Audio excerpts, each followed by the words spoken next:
Yo guys, what's good?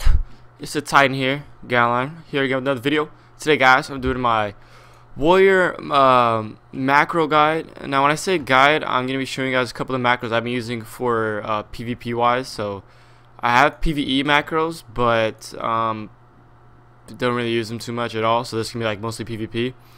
So let's get to it. The first macro I want to show you guys is my burst macro. I call it the one-shot macro literally because you could drop people in literally 2 seconds. Because warrior damage is pretty insane right now, guys. It's insane. No, really, guys, it's insane. So let me show you what that macro is real quick. I'm gonna show you the damage it outputs. So this is the damage that it outputs right now. I see 153k crit, 82k crit, 90k. Like the damage, like you drop people when you use this, guys. It's insane, and especially if you have 3 stacks of Taste of Blood and then use your heroic strike. Oh my god, you guys don't want to know. It's insane. All right, so what that macro is now? Let's go into the macro settings. So that macro is show tooltip. Oh, again, guys, all these macros will be in the description box below, so you can see all the macros down there in case the video it's kind of small or just you can't see it for some reason or it's blurry. I don't know. I don't know. It's going to be in the description box below, so make sure you go there and check out the macros. Now, this one is class Berserker Stance, / cast Avatar, / cast Skull Banner, / cast Recklessness, / cast Deadly Climb. Now, for those who don't know what Skull Banner is, Skull Banner increases your crit chance by what, 20%? Yeah. So it increases your critical strike damage, I should say actually, by 20% and it lasts for 10 seconds.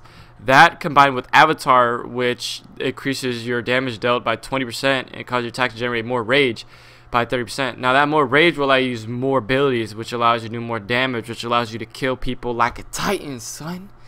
No, really though, it's crazy, guys, how much damage that one outputs. That's insane. So that's the first macro. I call it Arms Burst, even though it's really like a one-shot macro. Either way, it does a buttload of damage. Now, on to the next macro. I call it Switch. What it does is it lets you go to defensive stance, equips your one-hander and shield, and then you click it again, and it'll go back to battle stance and equip your two-hander. So what I mean right here, I'll use it. Boom, defensive stance. You see I got my one-handed axe and my shield. So now I can use defensive cooldowns if needed. And then, or just play defensive. You know, in your arenas you have to play defensive, you're taking too much damage. And then you click it again, boom, battle stance, and I'm a weapon. Now, this is just really useful. I find it really useful, especially just really any situations when you're getting, you know, you're dropping low, 45%, and you know there's no heals coming your way. So you gotta play defensive, you switch that, boom, you take less damage, and then you can use defensive cooldowns, all that good stuff. Now, onto my defensive cooldowns macro. Now, this one, you're going to go / defensive stance, cast defensive stance, / equip your one-hander shield, / cast shield wall, and then / cast Demoralizing Banner. Now, with this one, on the last one, Demoralizing Banner, you actually have to click the ground. You have to left click. I couldn't get it so it just placed for some reason. Like my Skull Banner, I could get it so it just places. I don't know why it's not doing that with the Demoralizing Banner. But so you actually have to click it. It's really weird. It's buggy for some reason. Anyway, so let me show you what that does. Let me get some rage here so I can actually show you. So say you're fighting, blah, blah, blah. You're taking a lot of damage. So you have to do that. So you hit the macro. Boom. See what I mean? You have to click it. And now you're taking reduced 40% damage from that. And again, from the Skull Banner, another reduced 10% damage. So this is really good for defensive cooldowns. It's pretty much popping almost all your defensive cooldowns. Now, see, you're in defensive stance, right? Now, you use that switch macro that I have. You click the switch macro now, and it'll go back to battle stance as well. Once you know you receive heals, so you can switch back and play offensive again.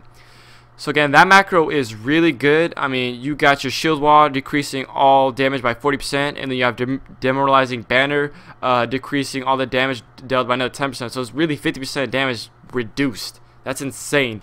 Now, of course, if you pop below 35%, you also have your second wind kicking in with that minus 50% damage.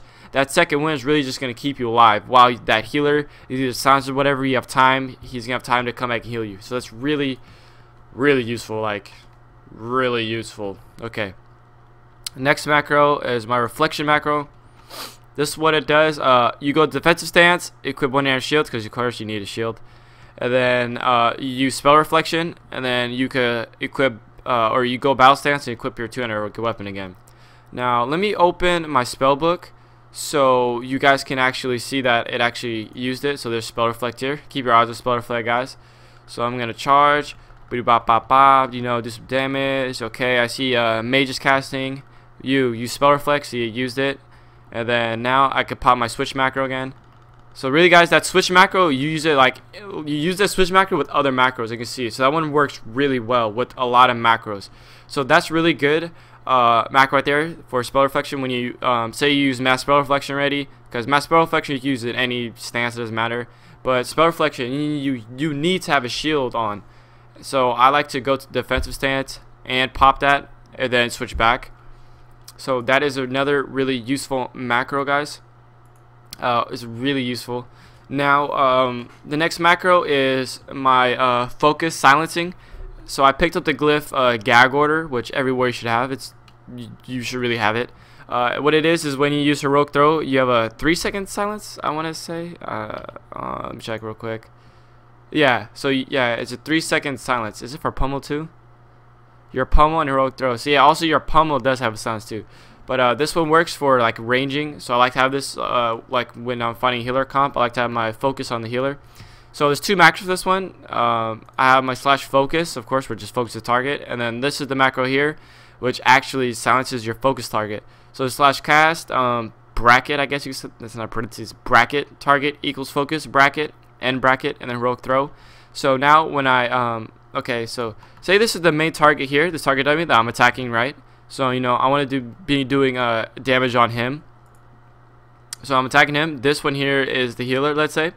So I hit control 4, which is my keybind for a focus target. So now I focused him while I'm attacking him, right? So now that is automatically my focus target.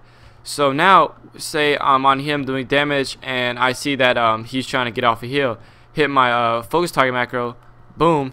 See, now he's silenced while I'm still attacking him, so I don't have to actually, you know, click him, click heroic throw, or sorry, click yeah, heroic throw. So I don't, yeah, exactly, click him, click heroic throw, click back here, and then go back to doing damage. It just saves a lot of time, and it saves a lot of time. It's just really good to have, because it's really what should I say, it's really time consuming. We have to click, boom, and then switch back and click. Well, in the time you just click it, boom, he's silenced, and you're still doing damage, going through rotations, boom, bop, beep, killing him, swag, you know what I mean? So it's just really useful to have that focus target silence macro right there. And to say you're fighting on a mage and that's the healer, so you attacking him, boom, silence him, boom, pummel here, you got him, or interrupt him, silence the healer, boom, and then Casey's trying to cast again, boom, interrupting shout. I mean, it's crazy, guys. It really is crazy. You could do so much right now with warriors. It really is insane. But again, guys, that's all the macros that I've been using right now. I put part 1 because I'm gonna have another part when I have more macros to show you guys, but this is the first part.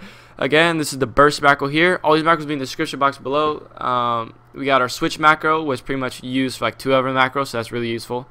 Our defensive cooldowns macro. We have our spell reflection macro, focus target, and this focus silence macro. Alright, so guys, that is our first part of our Arms Warrior macro guide from me, Galarn. Please leave any feedback in below, like any other useful macros maybe other Arms Warrior have been using that I didn't say in this video that I could possibly use in the next video. Any type of feedback I would love, even if it's like the mean feedback where the guys are like, you know what, this sucks, you should be using this. Even if it's mean feedback, it's still his feedback, and if I could learn from it, I will, you know, I appreciate it. Even though if he puts it in a mean way, I don't really care. It's feedback, so I really do appreciate it. Anyways, guys, hope you guys enjoyed this little macro guide video. Please don't forget to share, thumbs up, subscribe, all that good stuff, and I'll see you guys in the next video. As again, guys, Afro, you know, Afro. Alright, guys, peace.